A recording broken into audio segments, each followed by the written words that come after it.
Hey y'all, welcome to another episode of Envision the Sweet Life. We are your hosts, Chanel Sweetz. And Envision speaks. And we'd like to welcome you to another episode. We are on episode number 5. How about that, Chanel? Woo! I wish we had like something to throw up. That's what this would be. Okay, guys. Today we're going to be talking about all things friendship, especially this one and this lady here. Me and my bestie. How about we just talk about how we met in the beginning, initially? Oh, okay. You making my brain go back a long, long, long time ago. Um, I remember I had just moved to our city in seventh grade, I think. Mm-hmm. And I was like the new kid in school or whatever. And I think we had classes together, but we didn't really communicate. I know that. I don't Yeah. think we were like friends until like what the end of the school year. Very much so. It was the end of the school year. I can remember this story very vividly.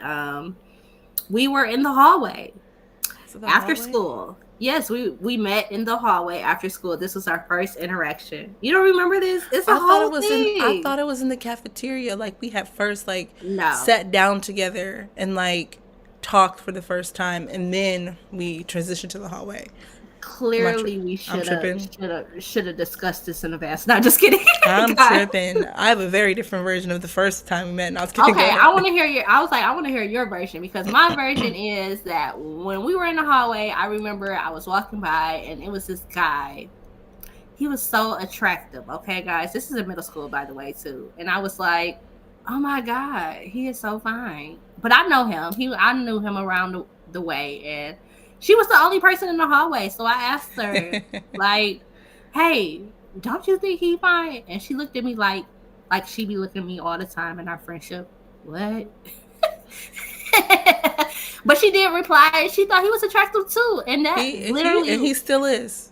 very much so. I'll give him his credit. You know, some people fall off after high school or middle Mm. school or whatever, but he's still attractive. But this is how our friendship began. Me just randomly walking up to her, as women like to do, discussing men. Exactly. And I think I had the biggest crush on him, but I don't think anybody knew until you said something to me. And then he decided to date one of our best friends. So, We both and lost in that I feel situation. I don't know if she knew that we both kind of liked him, but we were okay with it. Like we didn't plan to date him, and we never did. But that also, I think that like solidified it for us. Like we were like, okay, yeah, no, we don't like you like that anymore. But he's still good on the eyes, though. I ain't gonna lie. Yes, Okay. he is. I always think about that one time that we all went to the movies and we Oh saw my Too goodness. Fast, Too Furious. Now I remember that, and at the end of the movie, they were kissing. But like watching seventh graders kiss as seventh graders was very awkward and weird because I don't know if we had ever done that. I know I hadn't kissed a boy yet, and so I was just kind of No like, comment. "This is awkward." I was like, "This is what you need Oh to do in a yes. relationship." I don't want to do it, so it took me a few years to get in my first relationship. Yeah. I was a early riser, I guess you would say, in that department when it came to exploring men. Uh, I only explore men, by the way, but we'll get into that in our Oh my relationship gosh. episode. Relationship part two. I only explore men. No. That's it. Okay. But yeah, in um, reality, I'm grateful for the friendship that we have had. We built off of that. I remember that same year, I played sports. I was like, hey, you should come out, for softball. And she is a phenomenal, guys. If you don't know about it, fun fact, my best friend is a great figure skater. Not something that I've ever really dabbled into until I met her, which I'm grateful to have different experiences because of this young lady here. So we definitely grew together. And I believe that's what a lot of dynamics of friendships or kinships or relationships, any kind of ship, you should always continue to allow people to explore themselves, be themselves, but also grow with them. And sometimes you do grow apart in relationships. So, episode here, 5, friends. How many of us truly have them? And will they be lifetime friends? Just because you have a season with them doesn't necessarily mean they weren't valuable in that moment, or that the dynamics have completely been disintegrated. It's just a different change of dynamics as well, and we'll get into that in this episode. Oh, she went on mute. The baby must be talking. Yeah, my now my daughter is her nap time and she's not having it. So sorry. I was typing like keep talking because all you'll hear is just screaming toddler in the background. The boy is actually right here. He's actually really quiet. The boy, like he doesn't have a Yes, name. yes. The boy is quiet. No, but I agree. So I know when I do, like sometimes when I do my therapy sessions, there's a lot of teenagers, boys and girls, and a lot of them have hard times making friends, keeping friends, their friendship dynamics. And when you're a teenager, your friendships are almost everything. Your mom and Right. dad could be like, "Oh, that's such a nice outfit." Doesn't mean a thing. But your best friend or that boy you like or that girl you like sees it and they're like, "Oh yeah, this is the best outfit I've ever wore." So your friends just hold so much influence in your lives, especially as a teenager. And I know for us, at least for me, like you held such a great influence in my life as a teenager. I learned Oh. so much from you.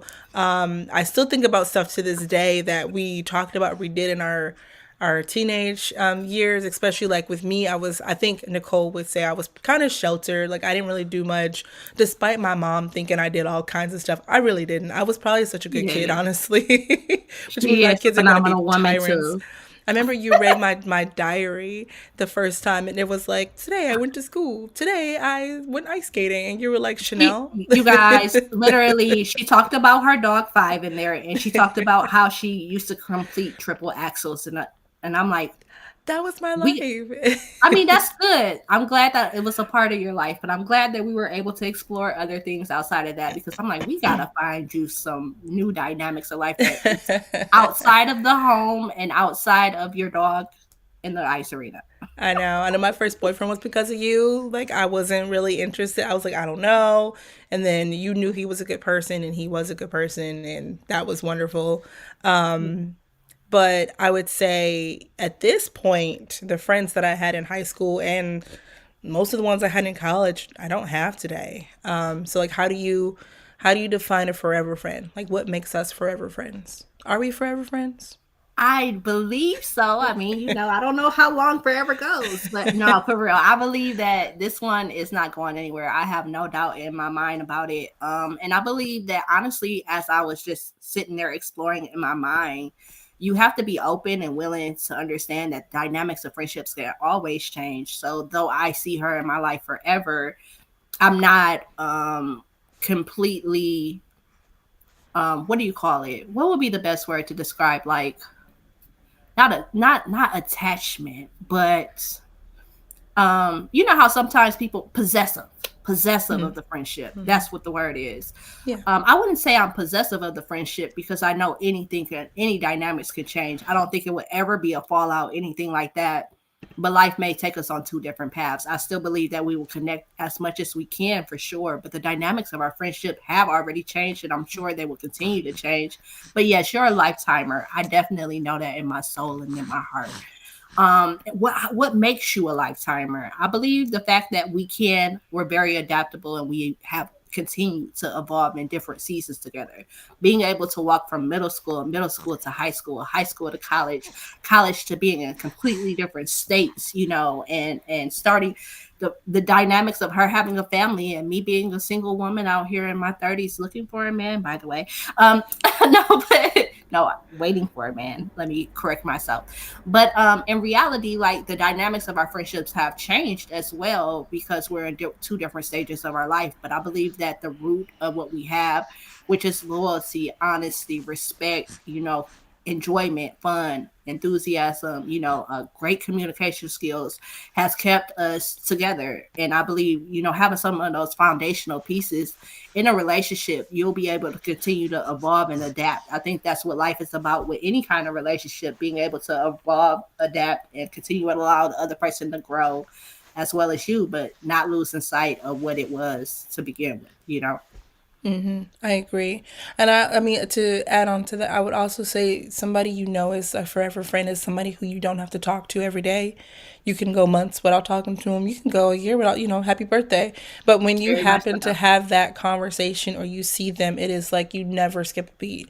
And that's how I determine who my best friends are. Like my forever friends are people that I don't need to talk to all the time If I Right. don't talk to you for months, it's fine, but I know when we do talk, it's like we never left. There's no awkwardness. It is just, we just pick right back up from where we left off, and you never knew that we haven't talked in the last month or so. And I think that we talk more now, but we've had stretches where we didn't talk for a couple of weeks. I don't think ever super long, but you know, No, listen, I know I went MIA on everybody, which I'm grateful that I still kept the friendships that stuck around and understood that it was my season of isolation. But I know I went 6, 7 months without talking to dang near anybody at one point in time. And the dynamics of our friendship, when I came back around, I was open and ready to, get back out in this world. She was right there and didn't question me about that space that I needed. So having those dynamics, like she stated, having that foundational piece is to allow for you to truly just be who you are and take the time that you need and come back, and everything is just the same way you left it. It's phenomenal and great. I think that definitely defines what lifetimers possess. exactly. Sorry, when you say lifetimers, I think we're like signing up for a senior citizens club. The lifetimers. Eventually, listen. Eventually, I plan on taking you, to the spiritual realm as well. Is So, that right? you're not going anywhere, lady. Sure not. Okay, so what is your friendship group look like now? Like, what's your friend status? Okay, so I kind of hit on the fact that I went through this isolation period a couple of years back, and some people weren't so receptive of me taking the space for myself, and I lost a lot of different friends throughout that process as well. It just didn't stand the test of times, obviously, and I still have mad love for these people, but in reality, my pool is very small at this time. I would say I have a solid three maybe four friends at this point, which, being somebody that, as we discussed before, being in a sorority and having plenty of friends in college, and it's different. It's definitely a different dynamic for me. And I recently made a move to a new state. So being in a new state, I haven't really picked up on, and being older when I moved to a different state, I don't go out like I would in my 20s. So having the opportunity to make or develop new friendships have not been easy for me to navigate in this new space that I'm in. As of yet, I still have hope. But in reality, I believe that having it's about quality, not quantity anyway. So I'm very grateful for who I do have in my life. I definitely could depend on them for laughs and advice and everything else. So I have valuable friendships, and I think that's more important to me than quantity in this season of life.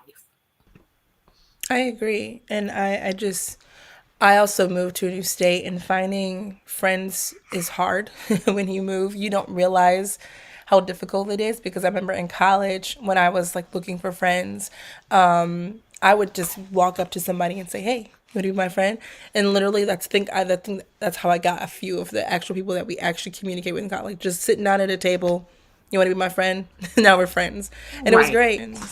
And in the world of today, intentions are somewhat unclear sometimes, and we have a lot of, unfortunately, a lot of users and abusers that come into our lives and leech off of us. So you do have to be able to pick who is quality in your life, especially when you have other people to look after. Who you have around Definitely. your people is very important. Especially when you have that beautiful family you have as well, right? Yeah, that's what you're saying. Some, I mean, and that's family and friends. Sometimes you have to protect your kids, but that's a whole nother episode. We'll Um, definitely get into it. Don't worry, guys. exactly. But no, so I But was saying when I first moved here, 'cause I know you had mentioned like being able to like go out and all that things. So when I first moved here, I was a little younger than you are right now. So I did go out a little bit, but I didn't meet people by going out. I met people because we just happened to live in the same building, and or I work with them. So it was like coworkers who I'm so like I literally went to my friend's kid's birthday yesterday, and we met when we taught gymnastics together, so things like that. So just I happen to place myself in positions where I would meet people because we had similar interests. I would say it that way. Okay, so I got to be more out open minded when it comes to the work dynamic of developing friendships. Is what I'm getting from this conversation because I live in a house, so exploring the opportunity of meeting people in my building is not really a reality. And the job that I work at is kind of like, if you guys are familiar with like the big three type of jobs, I don't work for a big three, but it's like the 13th grade, guys. So a lot of drama at this job that I work at, but a lot of opportunities.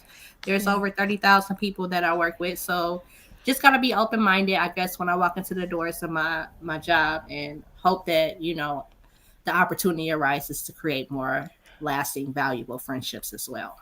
Well, I would say it depends. Like if the people at your job aren't quite the people that you see in your friend group, then no, that's not it. They're not it. I've been really lucky to have jobs or positions where I meet a group of people and we all just mesh really well together. And it's been awesome. But they come, they go, and a lot of those people I don't mesh with anymore. We just don't talk, and that's okay. But if anybody is watching and they're like, well, how do I make friends? You can join a group. There's a ton of Facebook groups, a ton of, if you're a mom groups.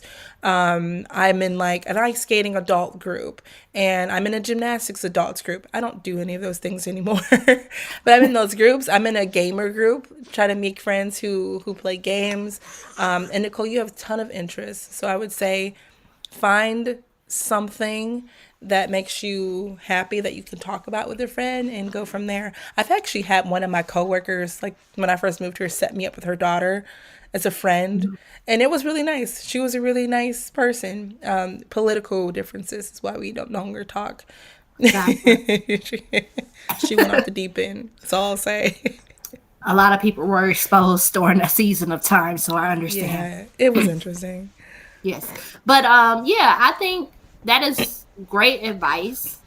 Definitely, especially for somebody like myself. I told you already, like I am very sociable when I'm out and about, but my natural habitat is introverted qualities, like I love being by myself. So I guess I got to just push myself outside of the box and get comfortable, as I've stated on previous episodes, get comfortable with being uncomfortable and just put myself out there because I will say this, though I've healed from a lot of different situations, relationships, kinships, whatever, friendships that have been, like you said, users or abusers or misusers.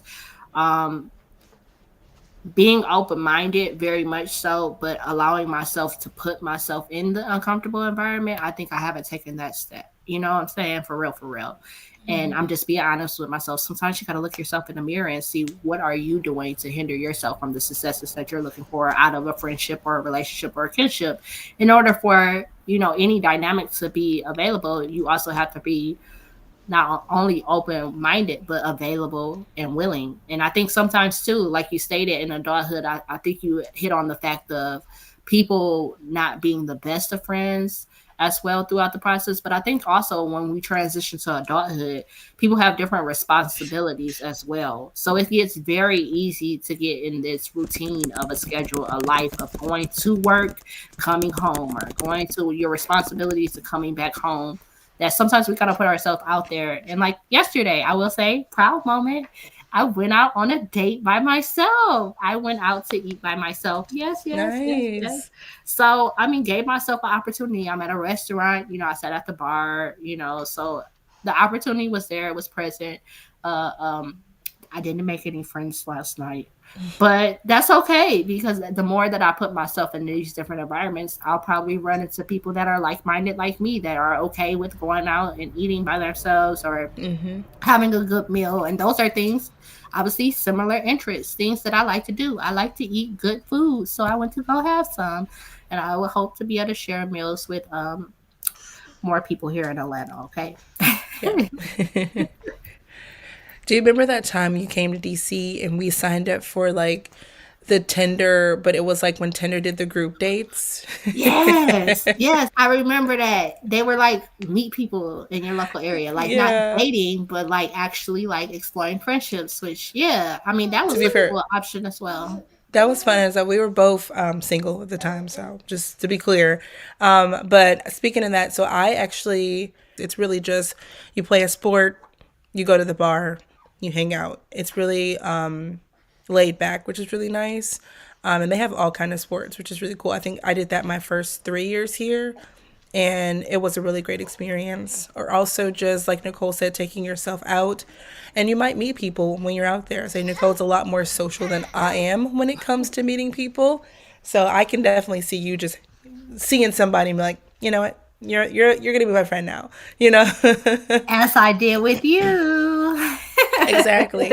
And you never know who that person might be. You know, like you might actually make a good solid friendship. I don't think we're too old to meet new people and to make friends. Internet friends, real friends, Facebook friends, whatever the case. No, I agree with that. I think I'm gonna be in a nursing home making friends as well. So I don't think you're ever too old. As long as you got breath in your body, there's an opportunity to relate with somebody. So for sure. And I will say that to piggyback on what you were saying, activities like that. Back at home, one of the greatest ways that I was able to make a large group of friends before I left was playing in an adult softball league. Similar thing, we were able to enjoy the activity sport, but we also like barbecued afterward and drank afterwards, and it gave us an opportunity to like really build a family dynamic. And that was in my adulthood that I joined that softball league. So I think I just got to get out there and start exploring activities. You know, I've gotten a solid foundation at this point of responsibilities and getting myself established here. And it's time to explore different dynamics to build on what I truly want out of life, which is a full, healthy environment. And that includes my friendships that I will develop here as well.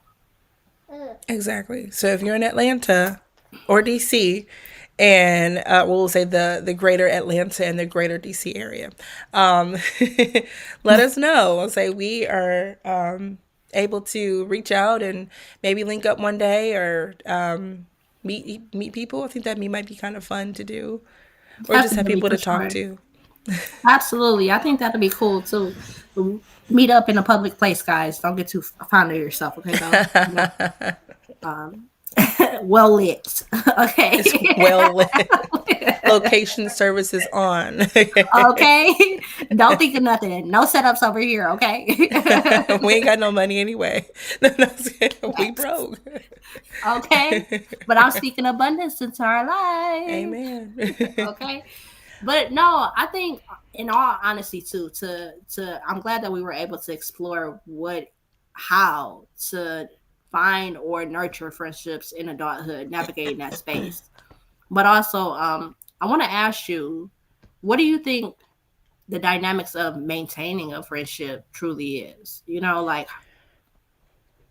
Yeah, I would say so. I think some of the core concepts to maintain a friendship is understanding.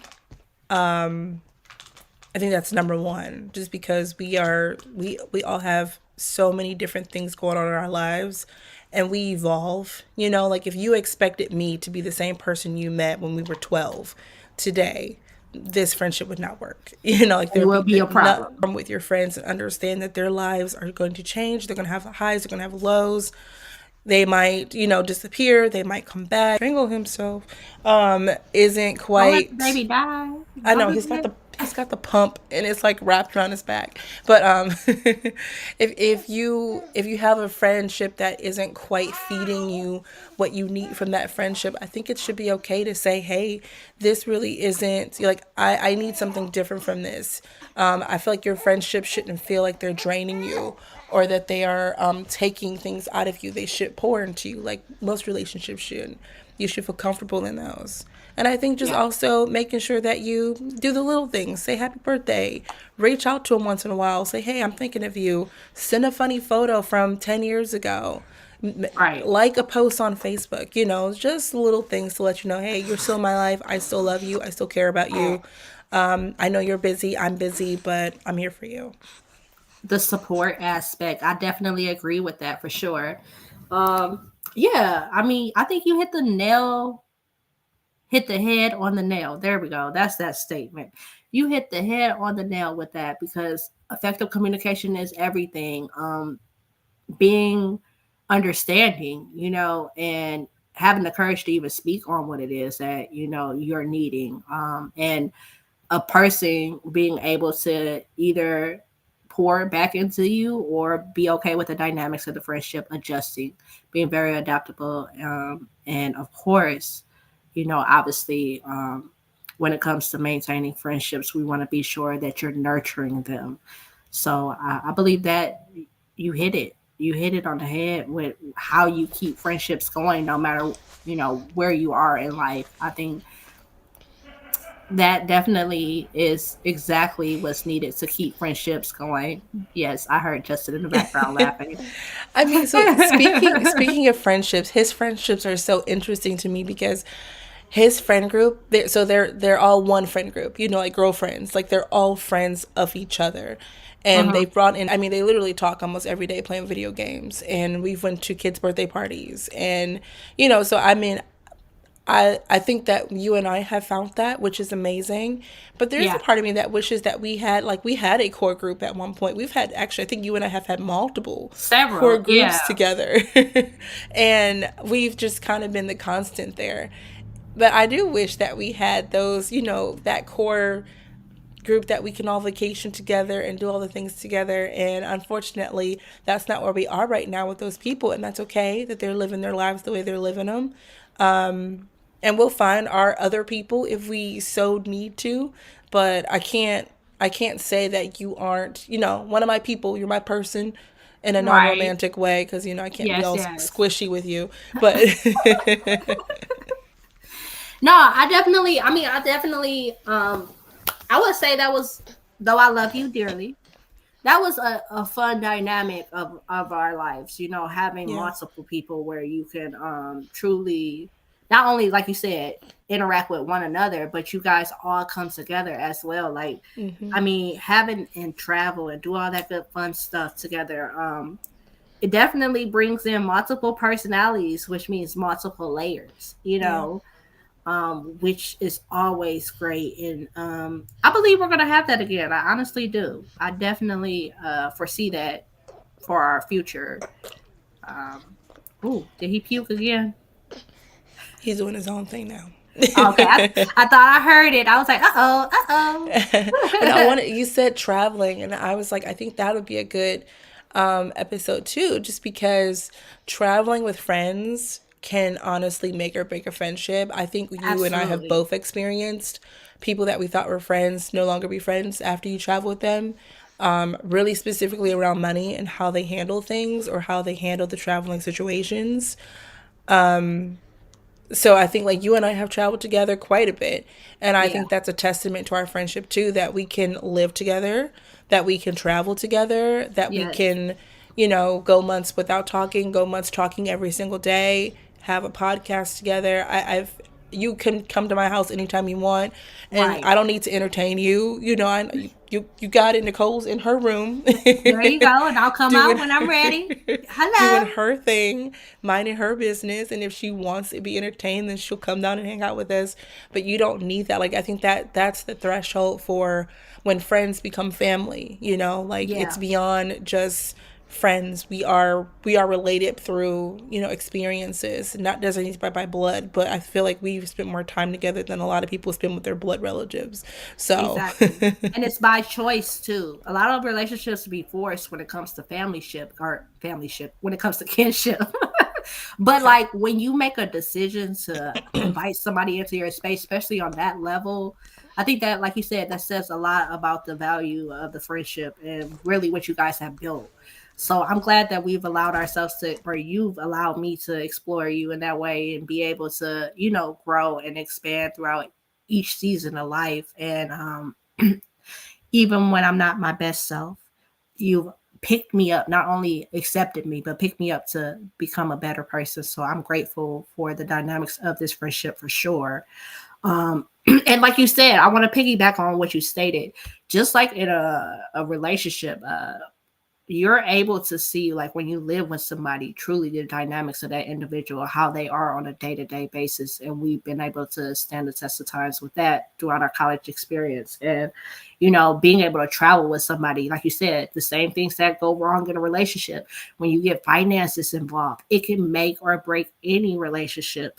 And you're able to see truly how a person is, when they're traveling. So I think when you are wanting to see if the friendship is truly a lifetime friendship, doing some of those things and exploring some of those things, even if it's like, like you said, a trip, or I'm not saying you got to go live with your friend to see if they're a friend, okay, guys, but in reality, spending a weekend with them in their home, like, are y'all really able, a week, whatever, are y'all really able to coexist with each other and still be solid? And I think that definitely tells you a lot about an individual. And it definitely, there, if you see red flags, don't be afraid to, like, if you've got a real friendship, you should be able to point out some things to your friends, and either they're going to adapt, or you're going to realize that the dynamics, I keep saying dynamics changed instead of the friendship is lost, because I don't think friendship is ever lost, if you really ask me, because at one point in time they brought value. So I don't ever want to look at any friends as like it wasn't friendship from to begin with. No, at some point in time we had value in the situation. And I believe that, just the dynamics can change, and being open and available for that as well too, right? I agree. And I just wanted to say too, like, I know we've already had the relationship episode, but I think people think I'm weird on this, but some of my like exes that are people that I've dated, we're still friends to this day, and I know that's not the common thing to do. But I'm a strong believer of, if we were friends before we decided to date, but it didn't work, I still see you as a good person if you are a good person, like if you are still a strong friend. But I was gonna ask you, like, how do you determine who crosses the threshold of like being considered a friend versus just an associate or someone you talk to? Well, I think the level of trust, you know, um, definitely plays a huge factor in all of that. The level of respect, as you just described, in certain relationships that may have crossed that threshold to, being outside of a platonic relationship. Are you able to step back into that? Like you said, a lot of people look at that as a negative thing, but you got to understand the two different types of people. If you can truly go back into a space of what it was built on, well, every friendship is not just built on friendship right away. Sometimes people get it in before getting rolling. But the point of the matter is the dynamics of the friendship is there. If you're able to create those respect boundaries, I believe that you can explore back into that lane, even with a significant other. I am kind of weird like you. I believe the same thing. I never planned on ever exposing that, because I don't know if my husband will be okay with that. And I pray that he is the type of person, my future husband, by the way, guys, but he will be the type of person that understand that. But I do have a couple, just a couple though, of exes that I am still friends with, because we were able to go back to the dynamics of what it was based on, friendship. And even in my singledom, you know what I'm saying? Like, we ain't exploring in that way. Like, once we cut it off, we cut it off. Even though I don't need to have a relationship to be like, okay, I'm not dibbling and dabbling. No, we're literally our friends. You know what I'm saying? But to go back to your question, the difference between an associate and a friendship is really what value, how do you value them, you know what I'm saying, and vice versa.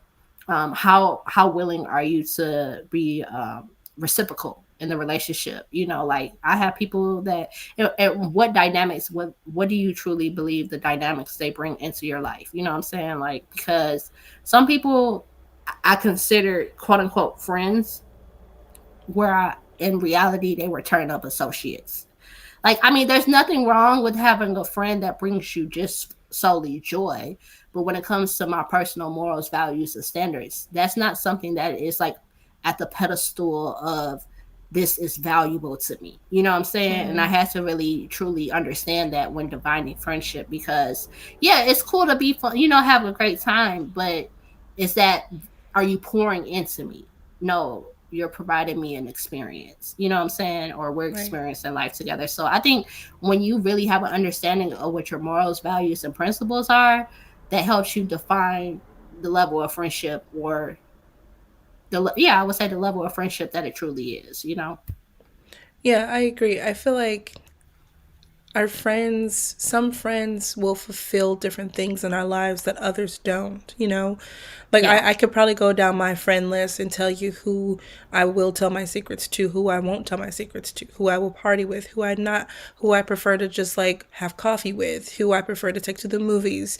And it doesn't mean that I don't want to go to the movies or tell secrets to some people. It's just that's not our friendship. I do Right. think that you have friends in your life that serve different purposes for you. And that's okay. You can't be everything to everyone, and everyone can't be everything to you.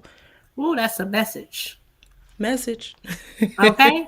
I was like, ooh, that hit. That's true. Ooh, that hit all up in my soul. That comes to everybody. Can't nobody be everything for you. Okay. Understand that, except for yourself.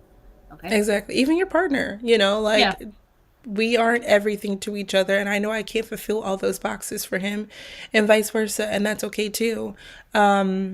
And I think that's why it's important to have friendships. And I know some people, their partners are everything to them, and that's fine. If that's the way you choose to live, go for it.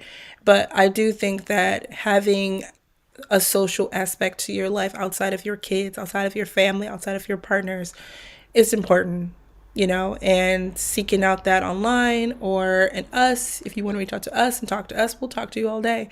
Or just people in your community, or like we said earlier, in your activities, I think is important, and it should be evaluated accordingly. Very much so. And you're always in control. Do not allow people to pressure you into believing that they're stuck with you. You know what I'm saying? Or you're stuck with them, vice versa. You have the choice to burn it out, you know, put it out, or you can put it on simmer too. That doesn't necessarily mean it has to die, but you can definitely put different dynamics of friendships on whatever level that you choose. So, guys, I definitely thank you all for listening to our friends episode. You know how many of us have them, and don't. One thing I want to let you guys know. I think I said this a couple times, but I want to reiterate it. It is okay to have few friends. You are not doing life wrong if you don't have a lot of friends, okay? Because the more people you have around you, the more problems you have, okay?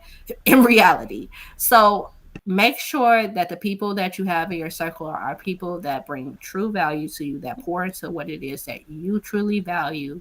And the quantity does not matter. It's about the quality of life, okay? 100%. And if you are concerned if someone is in your life that you're not quite sure their intentions, reach out to us. Our Gmail is envisionsweets@gmail.com. Let us know. Maybe we can evaluate it with you, look into the friendship. We can give you some of our advice or some of our insight. You can also follow us on social media. You can find me on TikTok at Chanel Sweets and Instagram at CSweets4. And Nicole? You can find me on both platforms at TikTok and Instagram at Envision Speaks. And then you can find our information for this podcast on TikTok and Instagram at Envision the Sweet Life podcast, or All something right. around those lines. Yeah. I believe on TikTok it's still Envision Sweets Podcast, and on Instagram it is Envision the Sweet Life Podcast, guys. Yeah, because you can't change it. You have to wait a certain amount of days. So we're working on it. We are definitely working on it though. But we want to thank you all for watching our episode number 5. We'll be back here next Sunday. Well, actually, let me say this. For those that are listening to our streaming services for audio tuning on all the platforms, it drops on Sunday. But for those people that are watching us live, you got to subscribe, because when we do these, they are dropped immediately. So if you want to see us live here on YouTube, make sure you subscribe to our channel so you get the notification when we are live. And we will hope to talk to you during our live episodes. Hey, even might show your face on here if you join in. That'd be fun. Very much so. So once again, thank you all for joining in to the Vision the Sweet Life podcast. We'll see you here next week. Bye. Bye.